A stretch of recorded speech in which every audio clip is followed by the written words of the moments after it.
Now, there is something that is related to حكم وضعي here. It goes with that. He says there is three things here, three descriptions to the ibadah. So he said there is three names from the Sharia that are given to, or descriptions to the ibadah. Depends on what time you do it. It depends on which time you do it. So he says there are three things, three names. One is called أداء, one is called قضاء, and one is called إعادة. What is أداء? أداء, that you do the ibadah in its time. So we call it أداء. It's time of Maghrib right now. You do the Maghrib time now. We call it أداء. It's fine. There is something called قضاء. أداء is to give. So you are giving it in its time.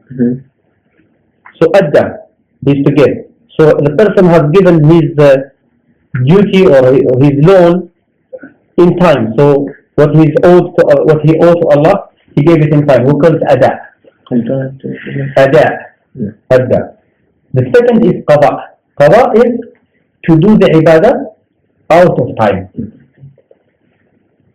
He says that قضاء in the statements of the Sharh, it only comes when we talk about ibadah after the time is gone. He says the qada, yes. They're with or without excuse. They're with excuse or without excuse. No, he says only with excuse. He says in the religion, qada comes only when you do the ibadah outside of time for excuse such as sleeping or forgetting, or fasting for a woman who is in her menses, or a woman who has the blood after the birth of the child. He says, as for when the time goes out without excuse, then there is no dalil that you can do qada. When there is no excuse, he says in the Sharia, doesn't say that you can do qada. So, Sheikh, you said the women on a time of menses, on fasting, they can do qada. But that's what I'm reading from the book. Alright, okay. Sorry, I thought that was what you said. No, I am here reading from the book what he says. Yeah? And then I will comment on this. He says, the religion when it says qada is only when someone misses something with excuse. And then he says, if he doesn't have excuse, then it's not called qada. Contrary to the majority of the fuqaha. Actually, the majority of the fuqaha here are the four madhaahib. The four madhaahib say, for example, if someone misses a prayer intentionally, he must do it later. Contrary to the Dhahiris. And Ibn Taymiyyah, for example, he follows the Dhahiris here, he goes against the four madhaahib. Now what they say, their argument is the first order the second order? When Allah says, do this in this time, and you have not done it in that time. The Hanaf and the Shafi'is, they are the two main madhabs, they have a different opinion. They say, do we need another order now to do it? Allah ordered you to do something in a specific time, you didn't do it intentionally. Do you need another order now to do it, or you just forget about it? You have not done it in the time, so the time is gone. You understand? So, do you need another order now to do it? Or the first order is enough?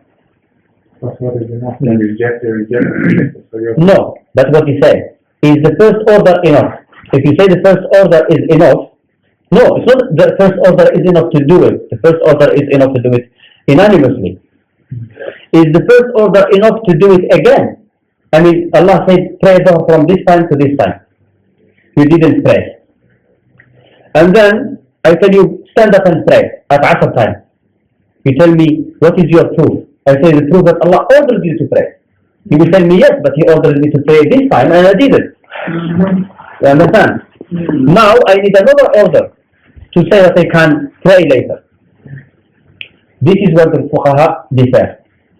The Ahnaf say you don't need a new order. The Shafi'i say you need new order. But all of them, despite this, all of them, for example, for someone who has not done the prayer in time, all the four madhahib say you have to pray later. Like someone has not been praying for 10 years, 20 years. They say when he comes back and he repents, he must pray the prayer that he has missed. Now, for their proof, they have never been able to bring the proof. They say, is that question of, is the first order enough or the second, or you need a new order? Those who say the first order is enough, they say the order is there. You still have to, you didn't do it, you do it whenever you. The others will say, no, we don't, you need a new order. And then when you tell them, okay, but there is no new order, and you still say you have to pray. You say, yes, the new order is there, we are following the ijma'. Everybody say that you have, you understand? So they say we are following the ijma'. Even though the ijma', Ibn Hazm says that he doesn't agree, so that is not ijma'. But they say we don't care about Ibn Hazm because the ijma' has been done before him. So he contradicted the ijma'. He was not before the ijma', he was after the ijma'. They say the people, the four madhahib are agreed, we don't know any different opinion then. You understand this point? The four madhahib actually could have had friends, but they never bothered to discuss this matter. Or the four madhahib, sometimes they are right, but they are wrong. You understand? Or they are wrong, but they are right. Why?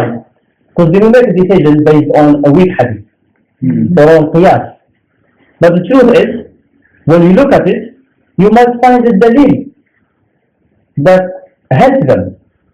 But they never bothered to look at this dalil. They use qiyas or something. So they were wrong when they made that decision, based on nothing, based on following people, based on qiyas. But they were right in the fact that what they said was right, even though they were not supposed to say it, because they didn't know the dalil at that. You understand this point? Sometimes a person can be right, but he is wrong. I mean, if someone, you see when the Prophet the Qibla was changed, the people in Habasha never heard about it. If someone stood up like this from his mind and said, I am going to take pray the Qibla, contrary to what the Prophet has told him. The Qibla was already changed to Makkah, but he never knew it was changed, but he decided to change it himself. He would have been doing wrong. So I mean, he was the change was already done. So he's right with the wrong conclusion. Yes, he was right. He was what he was doing. That's what the person should do, pray. But because he didn't know about it, he should not have done it. So it's simple. Somewhere, of course, definitely simple. Now we have some fuqaha sometimes making the right conclusion,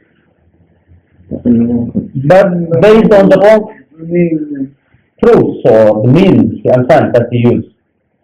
Now, if the four madhahib, for example, at one point, and you will find this in their books, contradicted Ibn Hazm, and they use this dalil, for example, when the Prophet said that give the loan of Allah, because Allah is more worthy, the loan of Allah is more worthy of being paid. So if that is what that dalil, then the loan you have to give it any time. If you don't give it in time, you still have to pay it later. You will be sinful for delaying out of time. So if they use, for example, this dalil, they never in the four madhahib books, you can't find it. So if you use this dalil for understand, you would have had a point. So the Ibadah, now there is, so this is one thing that he has mentioned here about Qaḍā, that this is a point that I try to explain why they come to this conclusion about do you need a new order or you don't. Qaḍā, what is Qaḍā? Understand? There is another thing here. When we speak about Qaḍā, he gave examples. He said the Qaḍā of prayer, because someone is asleep or out of forgetfulness. The Prophet said, whoever sleeps or forgets, then he should pray when he remembers. Yes. What happens if a person, let's say, time of prayer came, but his intention is to pray at the end of the time, and then the end of time came and then he forgot. Yes. Then that person should pray in time. From this comes some few matters that I will speak to them about them now. Now, for example, a person, a woman who has the time of prayer came, Dhuhr, and she was clean. She decided to delay the prayer until the last minute. It's fine for her, no? To delay. But then at the time of prayer, she had menses. Does she need to repeat the prayer? No. At the time she had the choice to delay the prayer. It's not forbidden for her. She was not doing something haram.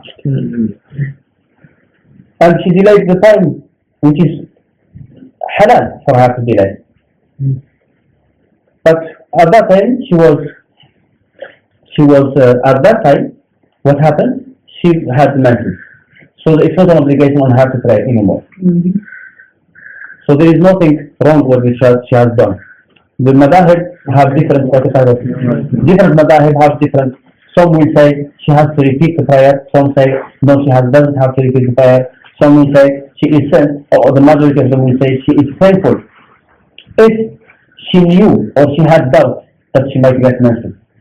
If she had doubts, the majority of the four Madhaahib, the majority of the Fuqaha say, if she had, like there is a chance that she might get menses later, then it is not anymore a choice for her to delay the prayer. She must pray at the beginning, without proof. I mean, this woman, she has a doubt. Maybe at the end of the time, she has been to, we say this woman, for her, it's no longer the time of Dhuhr up to Asr. For her, time of Dhuhr as the beginning of Dhuhr. You understand? Based on nothing. That is logical. Logic is that this woman, Allah has given her choice. That choice, nobody can take it away from her except with dalil. And she chose to delay. She has done something that Allah has permitted her.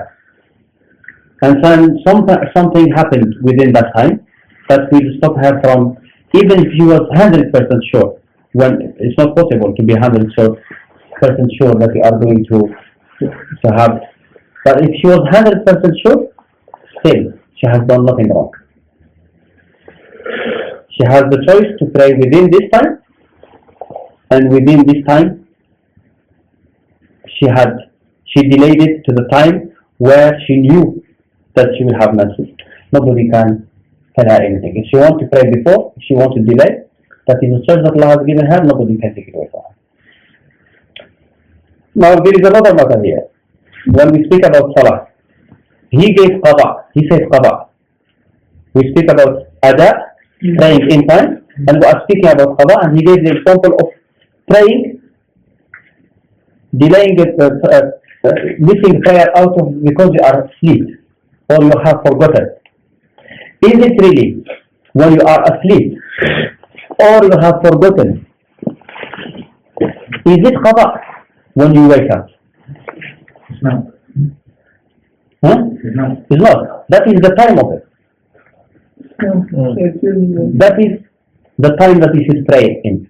So when you wake up, you should pray the time. Yeah. And if you remember, you should No. When you remember, that is your time. The time is not for someone who is asleep. Dhuhr is not at the time of Dhuhr. The time prayer of Dhuhr has been moved for him. His time is when you wake up. When he wakes up. That is his time. So people who say something opposite, such Malik and Shafi'i, contradict themselves. Malik say if someone is traveler, someone was traveling, he forgot a prayer, And then he remembers when he arrives to the place of residence. What should he do? Pray 2 rak'ah or 4? Now he is living. Yeah. Yeah. Now a person who was traveler, he did not pray while he was traveling because he forgot. So when he's at home, he has to pray 4. Yes. So he arrived at home and he has to pray now. He has to pray. Now when he prays, if you say he is praying Qaḍā, the prayer he has missed, the time was like for him, the time is gone, he missed the prayer, then he must pray 2 when he arrives to residence. Because if we say no, the time is not when he was traveling, the time is when he remembered. So now he is the resident. So his residence prayer is 4. You understand this point? Yeah. Because Shafi'i and Malik, when it comes to this, they don't say this way. For Malik, for Shafi'i, for example, he will say, in all cases, you have to pray 4. Malik, he will say the opposite. Now, the problem with this statement, when they say no, the time is like before. If someone says that, like Malik and Shafi'i Madhab, when they contradict this rule here, they say no, the time is not then. You pray what you have missed. The answer for that is, and this is generally the saying of the majority, that if you have missed, you are traveler, and then you miss 2 rak'ah, then when you arrive, you pray 2 rak'ah, according to Malik. Majority are taken out. Yes. Now, if you are traveler, and you miss, or you are resident, then you miss 4 rak'ah, and then you travel, you pray 4, according to Malik. According to Shafi'i, I said, in all cases you pray 4. And that is, both of them are wrong, because you should pray wherever you are. If you are resident, you pray prayer of the resident, even though you forgot it when you are traveler. If you are traveler, you pray prayer of traveler, even if you forgot it, you are resident. And someone who doesn't agree with that, who will say, okay, someone who missed the prayer, he was asleep. But when he was asleep, there was no water. If he woke up, he wouldn't have found any water to do wudu. And now, he remembered when he found the water. Does he need to do wudu or tayammum? Wudu. Now he has the water. He doesn't do tayammum. You understand? Because if he prayed when he remembered, he would have done tayammum because there was no water. Someone who is sick, he can't stand up, and he forgot to pray. He should have prayed while sitting. But then, later he became better, and he can't stand up. According to Malik, he would have to sit and pray, even though he can, because he is praying the prayer he has missed. And what he does is the prayer that he should have sat down in it. So, what he mentions here, he says, what he has spoken about Qaḍā, he said, of course, about fasting for the woman in Menses. I spoke about this before. Yeah. The majority say that woman, the majority we say from Madhaahib, and including the Dhahiris, we say if a woman misses her fasting, she has to make up her fasting. If she misses the Ramadan fasting for Menses, she has to make up later. Their proof for that is hadith from Aisha. She was asked about prayer and fasting. She said, this used to happen to us in the time of the Prophet. So we have been ordered. She never said who ordered her. We have been ordered to not to repeat the prayer, but we have been ordered to do the fasting. If you know the Sahaba how they think, you will find that many times the Sahaba will read Quran and understand something that you might not agree with them. Allah subhanahu wa ta'ala says in the Quran, وَإِن كُنتُم مَرْضَى وَعَلَى سَفَرٍ فَعِدَّةٌ مِنْ أَيَّامٍ أُخَرَ. If you are sick or travelers, then repeat another time. Now there is no order about repeating the prayer. So she might look at the Quran, there is no order, so we have not been ordered to repeat the prayer, but we have been ordered to repeat the fasting. So how that speaks about sick person. Probably she considers it to be an illness. Probably she does qiyas. Sahaba sometimes they do qiyas. You understand? So we don't know exactly where she took it from, and she is not someone, when she hears from the Prophet something, she will mention his name. We have been ordered is not good enough. So what we know from the Prophet, that the Prophet said that a woman, her religion is incomplete. Nuqsanuddin. And when he was asked why, he said because they don't pray and they don't fast. So that is the hukm. Someone who say you have to do it later, he must prove it with clear dalil. Is that in a hadith on? Is it a hadith on? Hadith in Bukhari Muslim. So what chapter? The books of Menses, the book of fasting, the books of prayer. So now the Prophet said that they shouldn't fast and they shouldn't pray. Someone must bring proof that they have to make it up later. And also the fact that the Prophet said they don't fast, they don't pray, that is a hukm that if someone says they have to make it up later, we say, okay, what's the difference then between a woman being, her religion being incomplete, and a man, traveler, a man, does a man religion complete? Yes, because the Prophet didn't say that about him. But he makes his fasting. Oh, he makes it later. But the woman is going to make it later. So what's the difference between her and between the traveler? So both of them. So the difference here, we say, okay, the woman, her religion is incomplete because she doesn't have to do it again. But the man has to do it again. So that is the difference between a man, a traveler, or between a woman who is in her menses. Aisha also said that she will have a fasting from Ramadan and she will not be able to make it up until Sha'ban. The rule says that Allah says, وَسَارِعُوا إِلَى مَغْفِرَةٍ مِنْ رَبِّكُمْ. That hasten to the worship of your Lord. If it's possible to delay it until Sha'ban, it's possible to delay it to another Sha'ban, it's possible to delay it for another 10 years.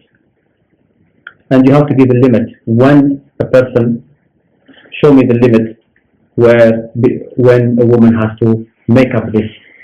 If you can't bring the limit, just because Aisha chose to delay it until Sha'ban, that is not the limit. The limit should be from the Quran and Sunnah. If there is no limit, then actually she should have done it as soon as possible.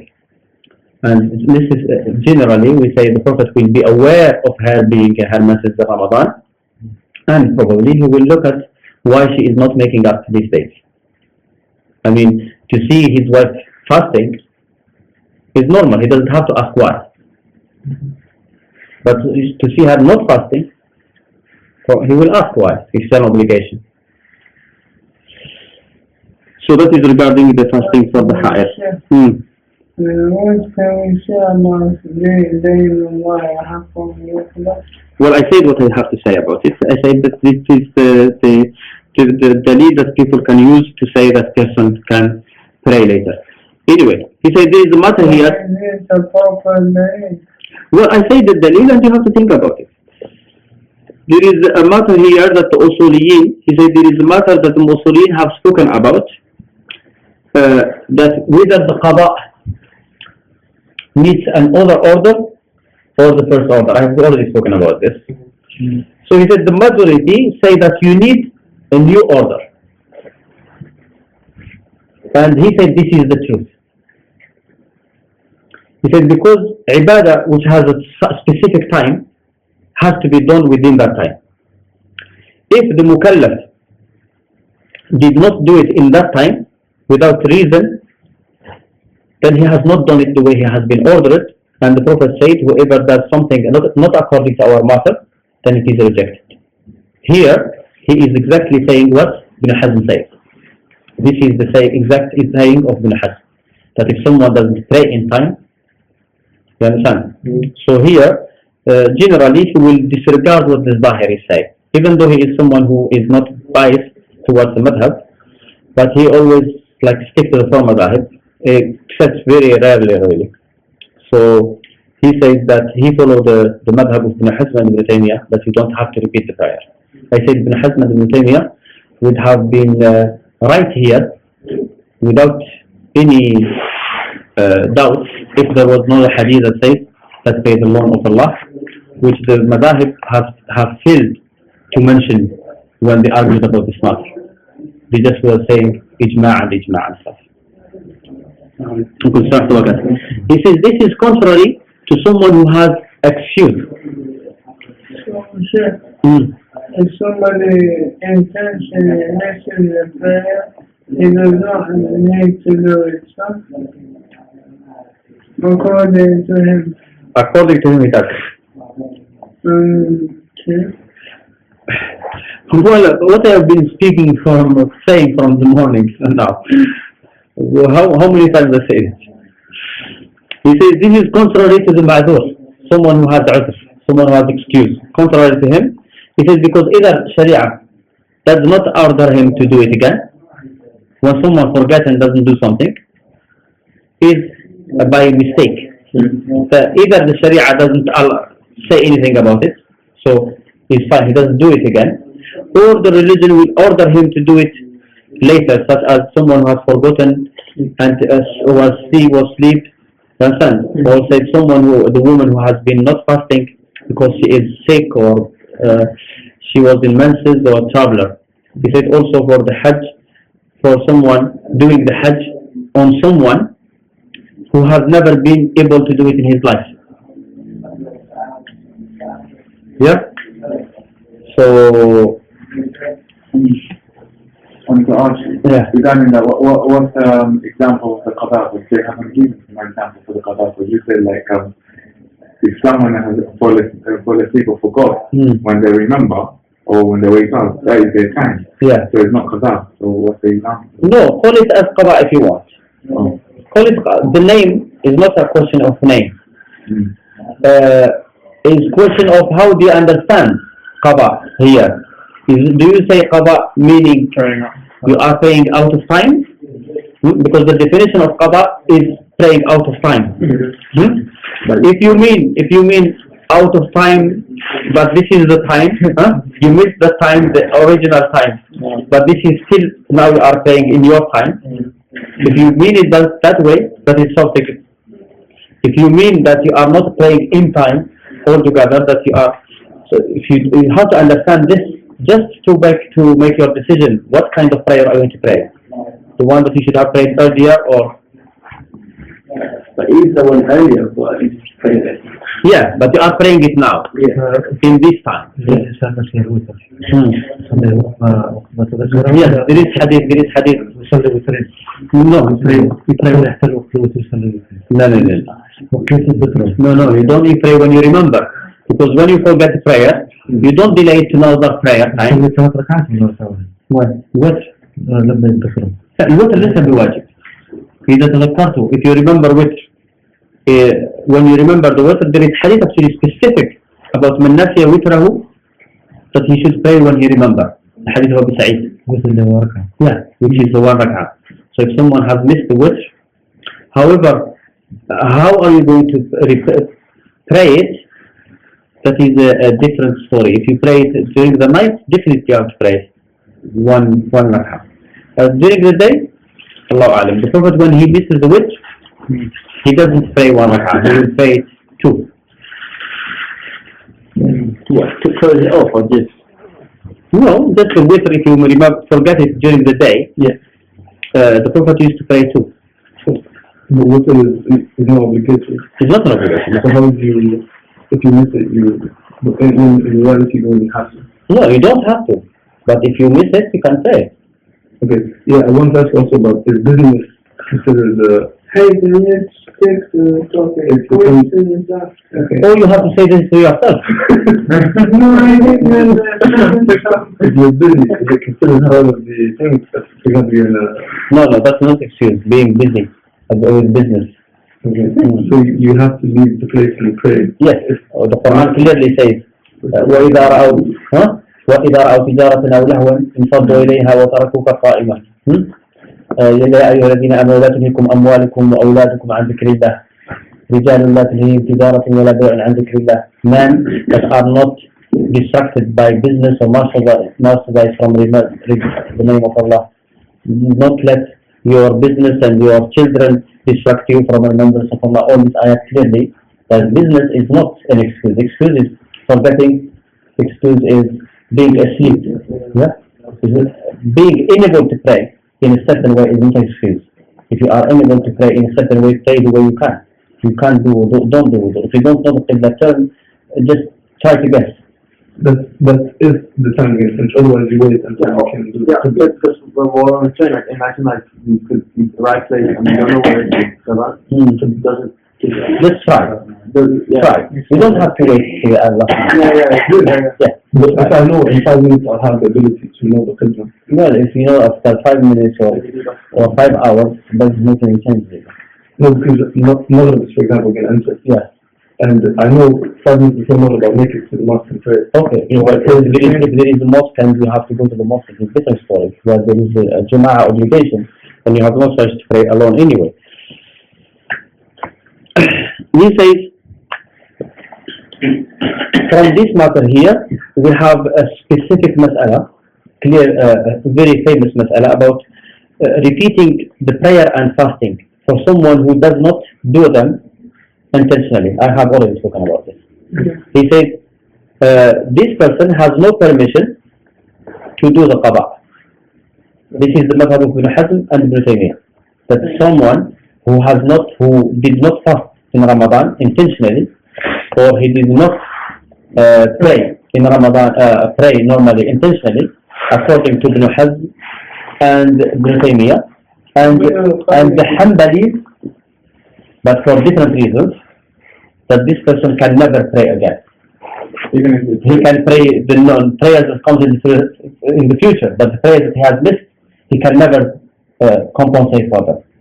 The reasons that Ibn Hazm and those who follow him, such as Ibn Taymiyyah and Al-Qayyim, give is that this person did not pray within the time, so we are not going to give him permission.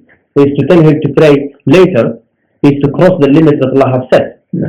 That is the proof of Ibn Hazm.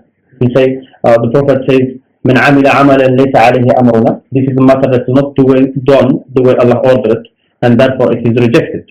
So he said, من عمل عملا ليس عليه أمرنا فهو رد. It's rejected. So that is the proof of Ibn Hazm and Ibn Qayyim, Ibn Taymiyyah and Ibn Qayyim followed him in this. The majority say you have to repeat the prayer, even though the majority say that you need a new order. Even though there is no new order here, they say you still have to do it, and they say the new order is the ijma'. The minority, the Ahnaf, say you don't need a new order. So the first order is, the Hanbalis say you don't have to repeat the prayer. But the Hanbalis is for different reasons. You say because when you don't pray, you are kafir anyway, and then you have to become Muslim, and then when you become Muslim, you don't have to do the things that you have missed before. You understand? So that is the four different madhahib. The opinion of the majority that you have to repeat the prayer is very strong. There is one dalil that we should have used, but they didn't. Is the hadith about the loan. Where the Prophet said, اقضوا فإن الله أحق بالقضاء. That Allah is more worthy of being paid his loans. And the loan doesn't have specific time. The loan has specific time to be paid. But if you miss it, you still have to pay it anyway. You understand? But so that is, then you can be argued. yes, I understand. That's why I'm mentioning it only. And then, now the third thing, we say there are three things that are connected to this mas'ala. One is أداء, one is قضاء, and the third is إعادة. إعادة is to repeat a prayer within the time. To repeat Ibadah, not prayer only. To repeat Ibadah within the time because of the mistake. No. You repeat it because someone prays. So if someone prays a time that we call Adāء, If he missed the prayer until the time is out, we call it Qaḍā. But now within the time he does the Ibadah, but he does it wrong. He should what do? Repeat it. So we call it إعادة. So there are these three things connected to the حكم وضعي, which is the شروط and the أسباب and the موانع. And with this, we have finished the حكم وضعي. So we have finished حكم وضعي by this. So inshallah next time we will speak about the حاكم and the محكوم فيه. And yes, حاكم and محكوم فيه. So we continue with this, but we have finished with the حكم. Please